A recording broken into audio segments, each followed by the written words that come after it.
I was listening to an interesting program on TED Talks this morning, driving over here, and they were talking about breathing and smell.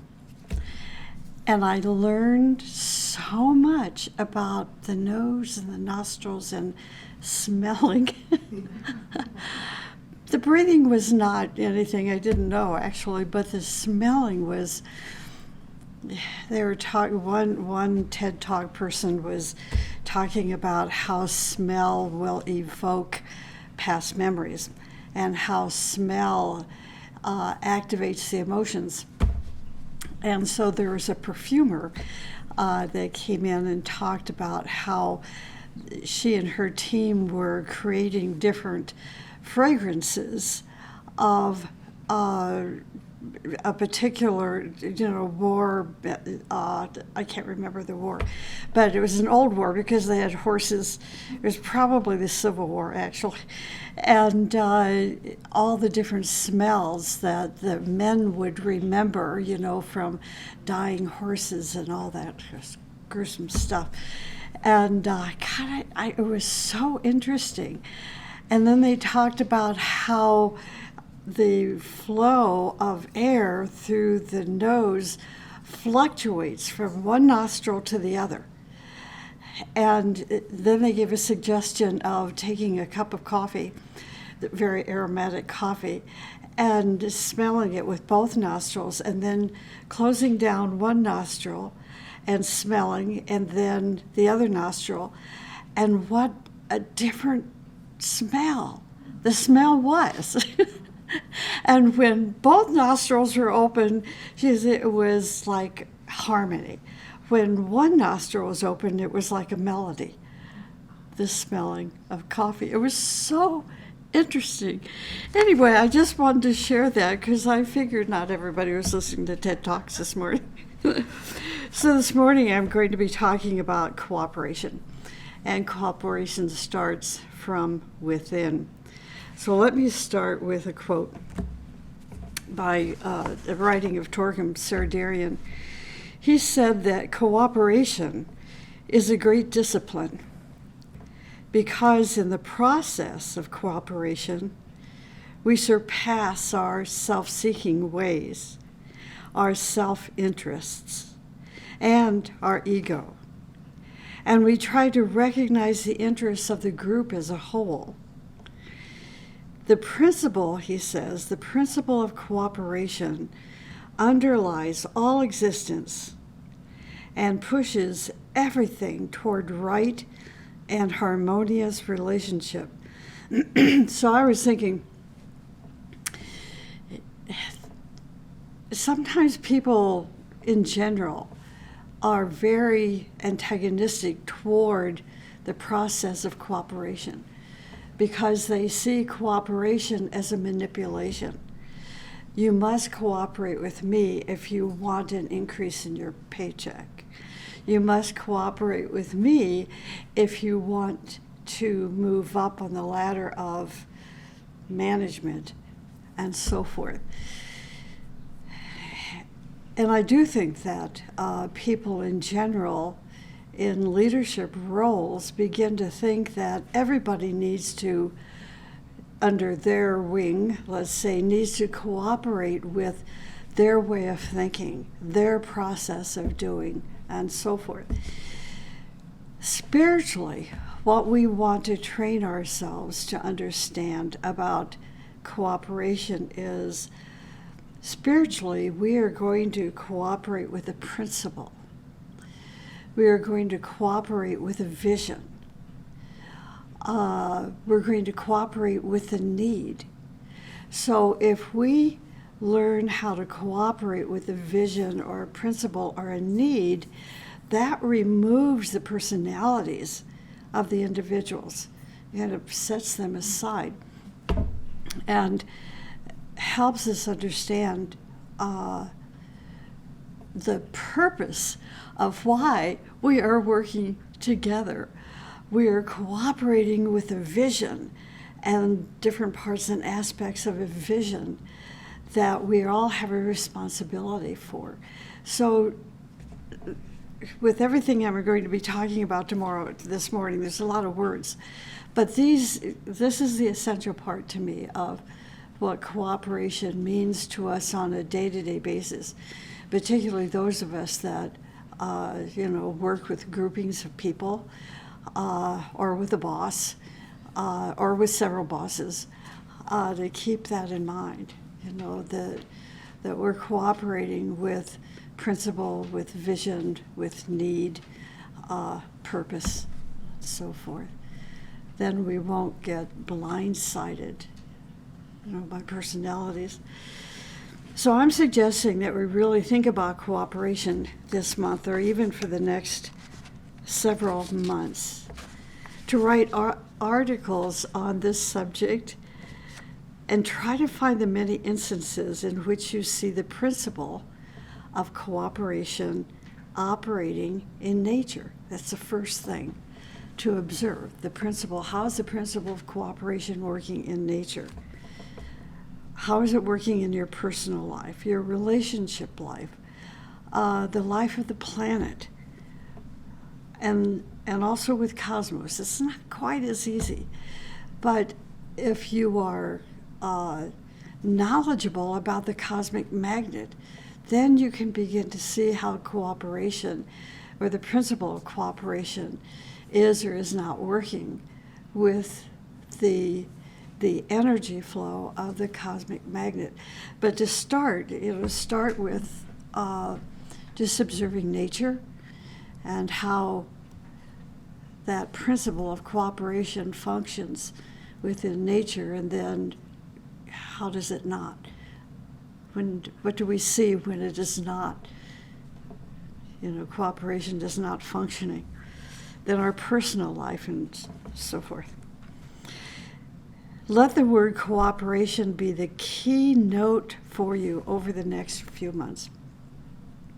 Make mental and written notes about not only the occurrences where you discover how cooperation creates right and improved relationships, but how when it is missing, disintegration and destruction takes place. So we're looking at both sides of the coin, so to speak. A keynote means a principal theme. For example, a symphonic piece of music has a particular music note which sets the keynote or theme or emotion of the music. A keynote, just for those of you that are not musically inclined, a keynote is the first note of the musical scale on which a musical arrangement is based and sets the overall tonal progression. For example, the most famous movement from the Messiah, the Hallelujah Chorus, was written originally in D major. Music written in a major key is normally happy, right? It's normally happy and upbeat. But other sections of the Messiah are remembered. Even though it was written in D major, there are certain sections of the Messiah that have been remembered in a minor key. Why? Because of the sufferings of Christ. When a country is in a war, many classical music composers would write their music in a minor key. You can normally know the keynote of a musical composition by the last note sounded. A seed thought is very similar to the meaning of a keynote, musical keynote. So for the next few months, if you want to participate, the daily keynote or seed thought will be the principle of cooperation. We can, if you're a musician, if you're a composer, you could even compose a little piece or a sonata or a whole symphony that would display cooperation. So we can sound this seed thought as a central note for our daily meditative thoughts and actions until the first day of fall. if you want to, or until the next solar festival. But the next day of the first day of fall is going to be Wednesday, September 22nd at 3:21 p.m. Eastern Daylight Time, if you want to know. The purpose of the exercise will be to build right human relations and increase our joy and resolve our day-to-day problems. See, this is really big because it gives the flavor or the energy of responsibility that if we are working with this keynote or seed thought, the principle of cooperation, and the purpose underlying is to build right human relations and to increase our joy and to resolve many of our day-to-day problems, we can no longer be a thinking automaton. We have to be aware of what we think and what we speak and what the purpose, the underlying purpose of this practice is. It's going to change us for the better. Cooperation is an inherent part of our spiritual life. Master M tells us, quote, "He who comprehends the discipline of spirit will understand the direction of the fire and will approach the cooperation for the general good." Unquote. In other words, the principle of cooperation, when practiced as a discipline of the soul, will direct us toward the general good of all. See, and when I opened the talk this morning, I said that from Torkham's writings, where he said, the process of cooperation helps us surpass our self-seeking ways, our self-interest, our ego, and we try to recognize the interests of the group as a whole. So the group would be dependent on, it may be your family.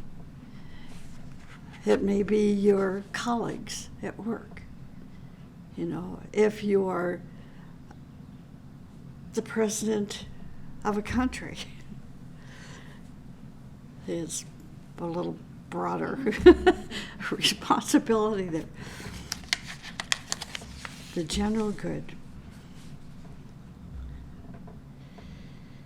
The Master also teaches the striving towards true cooperation lies at the foundation of evolution. So think about that. Now we're not just talking about human beings.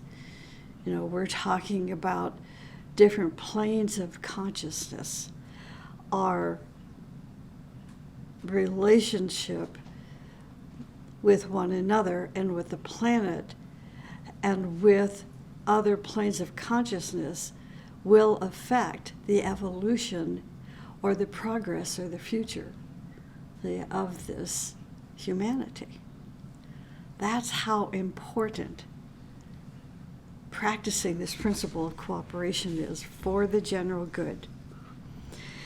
So, if we want our group, for example, to advance, we must practice a spirit of cooperation with one another.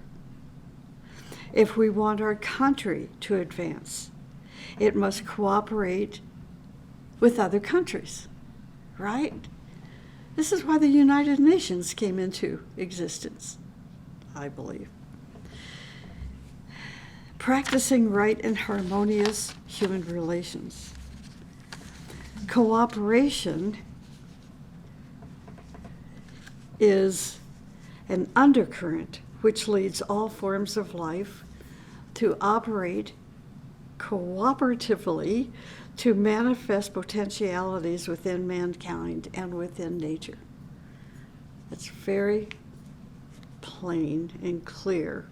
It's the undercurrent of everything. Cooperation leads to integration, to groupings and alignment with higher sources of energy. So this is a real key point to remember, because I'm going to give a quote at the end of the talk this morning that will be surprising to you unless you listen and remember this. So I'm going to repeat it. Cooperation leads to integration, groupings, and alignment with higher sources of energy and guidance. It eventually makes people, groups, nations, and humanity to transcend themselves. So it is in the environment of cooperation that 3 or more people can work together to achieve a goal upon which they all have agreed. It's not you agreeing with me, it's us agreeing together. And if we widen that circle a little bit, taking in a larger dimension of understanding, we realize that cooperation is the foundation of health, happiness, success, survival, and achievement on various levels. So don't we tend to think just physically? But the teaching is trying to broaden our thinking and the process to move beyond the physical, emotional, to mental and spiritual and so forth. So cooperation must be not only progressive, but also inclusive. The spirit of cooperation can include larger and larger groups striving for some basic goal. That's a huge deal. Larger and larger groups cooperating with the same basic goal. So from the smallest to the greatest, striving within the spirit of cooperation will bring success. Such group cooperation was most evident when a co-worker and I first visited the Rourke Museum. When we walked over the threshold and into the museum, we were greeted with a huge bear hug from Aida, a key staff person at the time there at the museum. Then Daniel Enton, the director of the museum, came out and greeted us. Daniel had, as we can imagine, huge responsibilities with his position, knowing individuals and groups all over the world. But even so, despite his responsible schedule, he gave 3 whole and complete days to us, as did others who were working at the museum and the Agni Yoga Society. Both Daniel and Aida were instrumental in refining the translation of our published book, At the Threshold of the New World. We saw the practice of Agni Yoga in action. Agni Yoga is also known as living ethics, the practice of living ethics. It has continued since then, our relationship with them, to be a most beautiful, cooperative relationship. It's just, when they were refining the book, imagine there's nothing in it for them, no money, in other words, no money in it for them. They're doing it for our work, knowing that this book would go all over the world, which it has. And not one time, not once have we ever received a negative feedback with this book. Not one time. Do you know how extraordinary that is? No criticisms. No, you made a mistake. You need to do this over. Because what I said, from the smallest to the greatest, striving within the spirit of cooperation will bring success. This was an example of success. The master taught, I wish to see cooperation not on paper and in assurances, but action. He said it is right not to speak about love, but to show it in action. It is correct to abolish assurances of devotion, for it is manifested in action. He said it is correct not to utter superfluous words, as they are needed in action. While we were at the museum, we also met with some men and women who were gathering for their Tuesday night class to discuss the Agni teaching. That evening, they were discussing ineffable justice. I didn't even know what the word ineffable meant. I understood justice, but not ineffable back then. Each person was so very beautiful and warm and friendly toward us, and we didn't even know them. Even the president, who was there that evening, treated us as one of them. In other words, there was a cooperation of open hearts that superseded any cultural, language, and nationality differences. What is an open heart? In Supermundane, the book Supermundane, it instructs, no pleas or commands can help. No tears or praise can help if the heart is closed. An ancient psalm proclaims wisely, my heart is open. He who said it recognized the fundamental magnet. An open heart is a victory over earthly limitations. The thinker said, hasten to open your hearts. In cooperation, it is not an individual who is glorified, but the group. If you take away nothing else from this morning's Sunday talk, but this profound instruction, it will guide you throughout your life as it being a spatial or a spiritual being. It will guide your life as a spiritual being.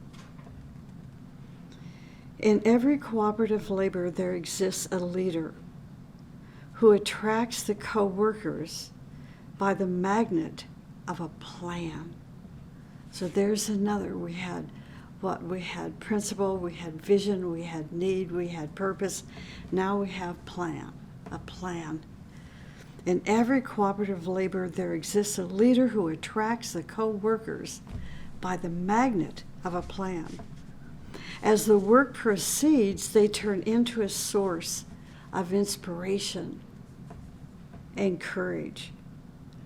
Eventually, when the goal is achieved, they then try to raise the labor of cooperation into a higher level, where more sacrificial and more focused labor is needed. So we're kind of talking in a way about Jacob's ladder, that we're not going to just stay right here, but with each success, it's going to plummet us or pull us up to the next rung of the ladder, taking us closer and closer to greater light. So here's a list. We all love lists. It's easier to take notes, with the list.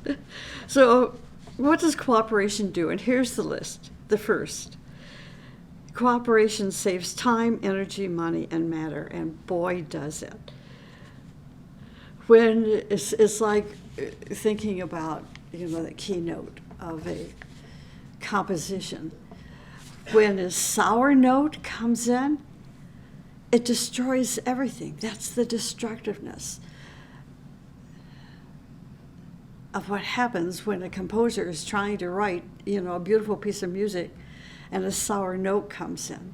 Well, this can happen in group work. There could be a person that's a sour note, and when that sour note comes in, then we lose time and energy and money and matter. So we don't want to be a sour note. 2, cooperation guarantees success. Such as the example I gave with the book At the Threshold of the New World.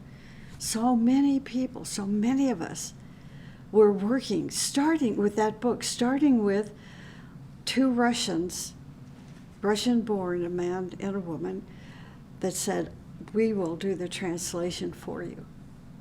Then we had to, it took a year. And then we had to have the whole book edited. Then after it was edited, then it was sent off to the museum. And the workers at the museum took their time and energy with joy and with the attitude of cooperation. And now this book has a 2nd edition that was just published a few months ago. It's still going strong. And still not one negative point or critical energy has been sent toward that book. It's quite remarkable. Cooperation guarantees success. 3, cooperation puts into action the potentials found in the group. That would be a keynote to think about. And number 4, cooperation teaches the science of adaptation. We could do a whole 45-minute talk on the science of adaptation. The science of adaptation is a reflection of the principle of cooperation. We adapt to nature, right? We adapt. Remember the last couple of days, the wind has been horrible. It's like Michelle was talking this morning how the wind ripped off her face mask and it went tumbling down the parking lot. She couldn't get it. The wind was so bad. The science of adaptation. So that's number 4. Number 5, cooperation makes each person progress and surpass their personality problems and attachments. It makes them grow into maturity and achieve a certain degree of victory over their lower nature. And number 6, in cooperation, there should be no pressure. See, that's the key right there to really understanding how powerful cooperation is when there is no pressure to cooperate. No one must be forced by anyone to do his task or her task. Cooperation rests on freedom. Co-workers must come together not by pressure of any kind, but by the urge of their hearts and by the awareness of the need. Hearts and need. Any display of force by any co-worker makes the spirit of cooperation impossible, and it creates resistance and cleavages and other problems. I could write a book on the problems this kind of force creates, and you can feel it in yourselves. When you are around, let's say you're on a committee, and you recognize over time that someone is really forcing you into their way of doing, their way of thinking, their way of behaving, pretty soon some resistance takes place. And that resistance usually gives way to anger, and certainly a lack of freedom and many other problems. So that was number 6. Number 7, if cooperation is carried on for personality advantages, for selfish interests, or to please certain people, it fails. So most of us are really nice people. Nice. We've been raised to be nice, right? Socially nice. Well, I may not agree with what you're asking from me, but I'm not going to tell you because that's not socially nice. This is where discernment comes in. Why are we allowing that individual to manipulate us so that we can be nice back? See, that's not cooperation. And thus, whether it's a project or whatever, it fails. Okay, that's the last. Number 7, that's the end of the list, okay? So as most of us know, the White Mountain has over the years worked with and cooperated with leaders of many groups from around the world. Not only the leaders, but the members within the group itself. As a result, we have established a global network of co-workers and friends worldwide. Co-workers basically who are focused on living ethics, on Agni Yoga. Progress, success, health, happiness, and great achievements are the result of cooperation. When a few people cooperate, or a network of people cooperate, there is success, there is prosperity, there is protection, and there is stability. If a few groups cooperate, there is greater success. If nations cooperate, there is yet greater success and prosperity. But they need to learn one lesson, and it is this: renunciation of their selfish interests, even though the motive may be okay. We still must renunciate selfish interest in the interest of the whole of humanity. And this is not easy to do.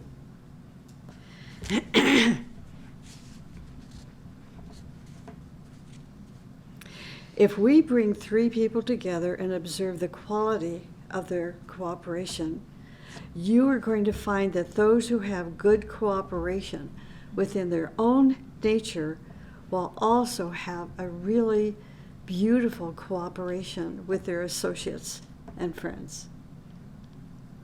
So this tells us that before we can have cooperation with others, there must be an inner cooperation. The inner process of cooperation creates integration. Integration of what? Integrating the physical, etheric, emotional, and mental nature. So it functions as a beautiful, harmonious unit. If a person on your staff is unable to cooperate with their co-workers, then you know that that person is not yet integrated. One of those bodies will be more powerful than the other. And it hasn't. It's like when you take a beautiful musical composition, all those notes have to work together. And if they don't, there's no cooperation, there's no integration. See, in that music or in that piece of poetry. Or think of taking a building and you want to paint that building and you have a new ager that says, okay, we're going to paint it psychedelic. Well, that psychedelic color ends up on a little street in Prescott where there's all these little psychedelic houses that sell, homemade goods, right? You remember, the street I'm talking about? And they come and go. There's no integration.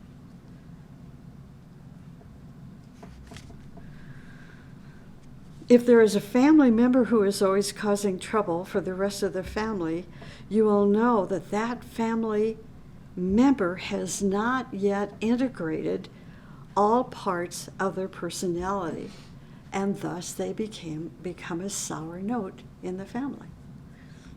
A psychedelic influence in the family.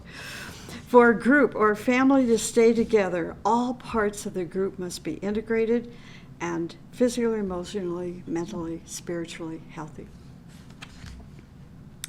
A person who is cooperative with others is one who has a synthesis in their actions and feelings and thoughts and ideas and goals and purpose in life. It really is beautiful to be around people like that.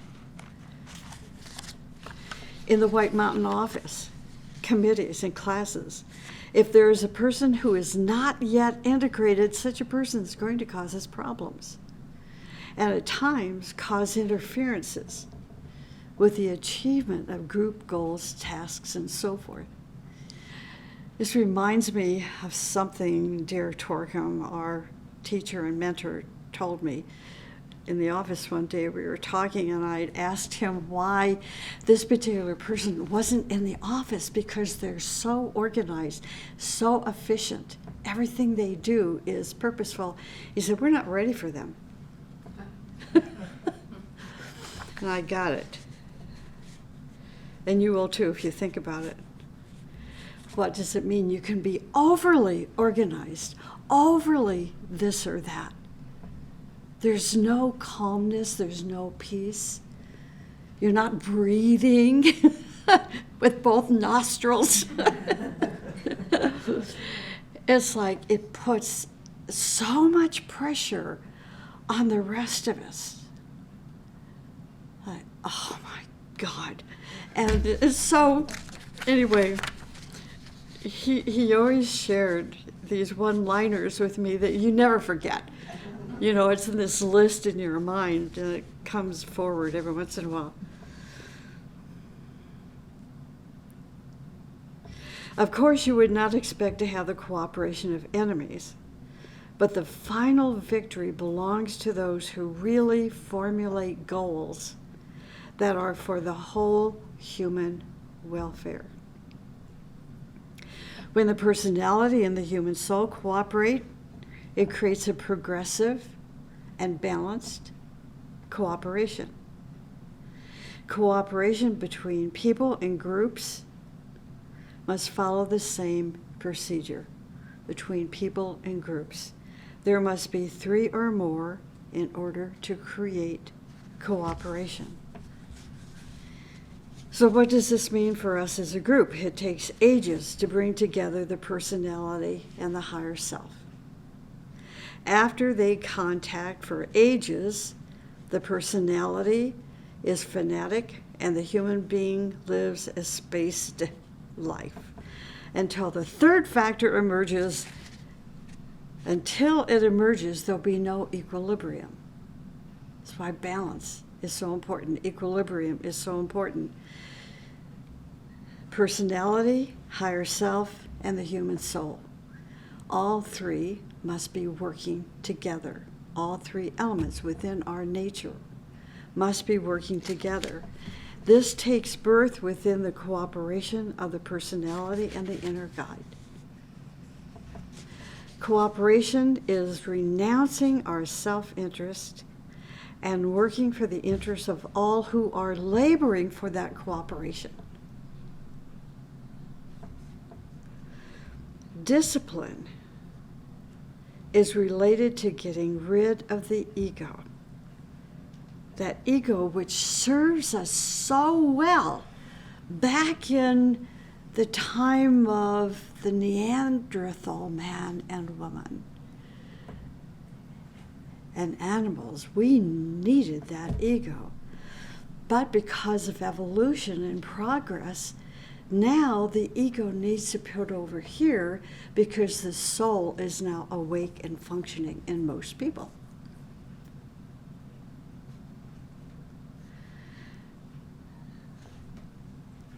Discipline is related to getting rid of that ego, which seeks only his own interest at the expense of others.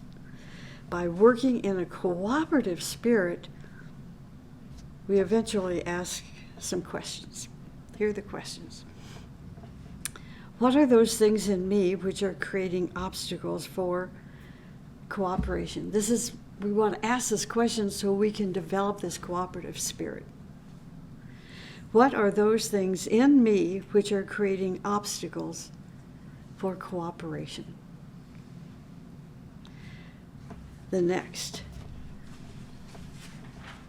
Are they a lack of knowledge, a lack of skill, a lack of interest? Those are three really important points. If you're on a committee or you're working with a group of people and you're trying to develop this cooperative spirit and it's not working, then ask yourself, are you lacking in knowledge? Are you lacking in a particular skill? Is your interest even lacking?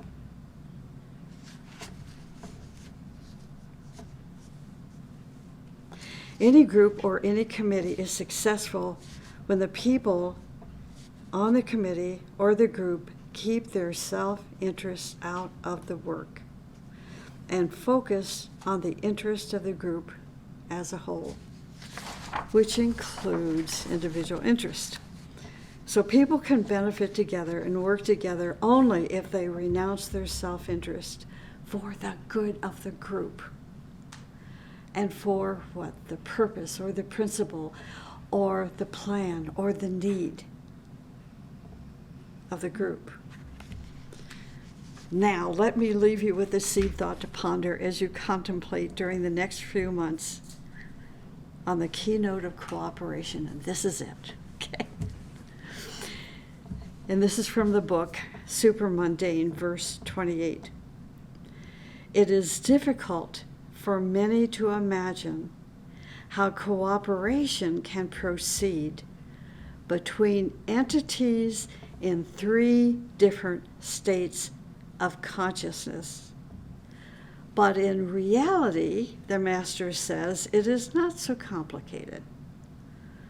Co-workers in the subtle body are often visible. What? Of course, if you are working with the spirit of cooperation and are aligned with the spirit. So I'm going to read this again, and it's from Super Mundane, verse 28. It is difficult for many to imagine how cooperation can proceed between entities in three different states of consciousness.